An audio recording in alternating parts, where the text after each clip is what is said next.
James Murray instead chose to emphasise Labour's commitment to economic growth. Treasury Minister James Murray has refused to rule out the possibility of the UK slipping into a damaging recession in 2025, amid mounting concern about the country's economic resilience. Labour's first few months in office have been turbulent, not least after a notable rise in UK government bond yields to 4.64% pushed up the cost of government borrowing, heaping pressure on Chancellor Rachel Reeves. Speaking on GB News, Mr. Murray deflected direct questions about the prospect of a downturn, instead stressing the government's attempts to boost economic growth. He said, "What headlines like that underline for me is how crucial it is that we move further and faster to stimulate growth."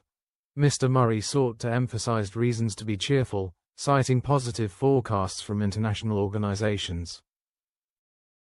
He said, "If you look at what the IMF and the OECD have said recently, they've outlined that we will be growing at a fast rate over the coming years.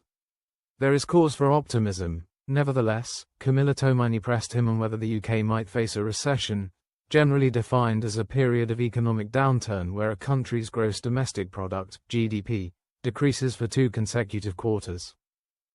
Without answering the question directly, Mr. Murray insisted, "We don't want that to happen. We want economic growth to be boosted, and what we want to do as a government is make sure economic growth is as strong as possible." The minister pointed to Reeves' broader economic strategy, suggesting it was aimed at reinvigorating the UK's financial outlook. He continued, "The Chancellor has a plan to get the economy growing. Part of our plan for change is about boosting economic growth, and that's why we are so determined and focused on the change."